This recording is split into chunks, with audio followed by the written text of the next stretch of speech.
When we start discussing the New Testament with people from other different traditions, whether Christian or not, it's very easy to get the impression that they are coming with a lot of baggage in their heads, which is forcing them to read the text wrongly, we might think, whereas we are simply reading the text straight. Now, of course, it doesn't take long in engaging with people before we realize that's an amazingly naive way of going about it, as though everyone else has distorting spectacles on, but we, for some reason, are somehow exempt.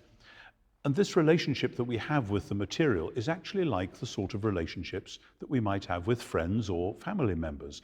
That when you get to know somebody to begin with, you have an impression of who they are, and then you're relating to them on the basis of that initial impression. But as we know, the closer you get to any human being, the more mysterious they come, the more hidden depths there are, the more surprises, perhaps shocks there may be. And if you want to take the relationship to a new level, you have to go with that and be prepared to revise your initial assumptions about who they are.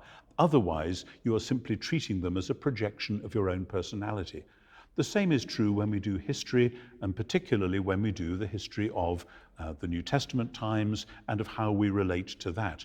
We all grew up, if we knew the Bible from our early years, with a particular picture of who Jesus was, how the New Testament worked, and it was easy for us to assume that we were just reading it straight, and that's how it was. And then we start to study the history, and we get jolted this way and joggled that way, and new ideas come in, and things shake us up.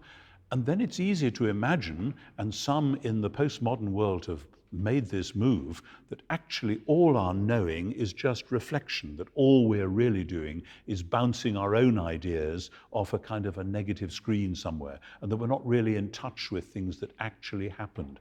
And so in renouncing the positivism that says we don't have spectacles on, we're just reading the text straight, we can retreat into saying, no, we have to be so self-critical that really we don't know about anything in the outside world.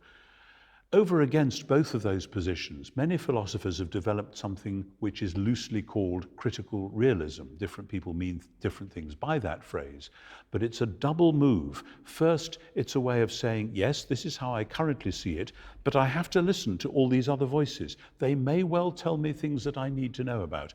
They may well give me a slightly different perspective, maybe a radically different perspective from what I thought I had. But that doesn't mean there isn't a reality which I'm still looking at. So critical realism. And that's the exercise that we go through, as I said, in relationships with other human beings, in relationships with the history, whether it's the history of the first century or of the Napoleonic Wars or the Crusades or whatever it is. We go round this loop of saying, now I have to be careful of my own prejudices and presuppositions, but that doesn't mean that nothing happened.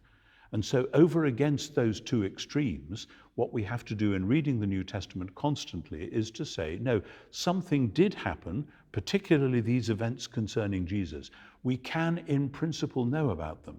But history, this critical realist history, is a corporate enterprise. We need to have these other voices that may have seemed strange and a bit upsetting to begin with. We need to pay attention to them so that in dialogue with other people, because history, like all academic subjects, is a public discipline, not simply a private game. That's why scholars publish things in books and articles and monographs and so on. As we do that, we actually can get closer to the reality which we're all trying to study. And after all, the New Testament isn't basically about making me have nice feelings inside myself. It's about discovering something to do with events that really did take place in the public world, the events concerning Jesus, as a result of which, whether I feel it, whether I know it or not, the world is in fact a different place. Critical realism thus reflects the appropriate intellectual and personal humility when faced with the outside world in general, but it also reflects the Christian belief that in Jesus the Messiah, the Lord, the one true God really has acted once and for all in history.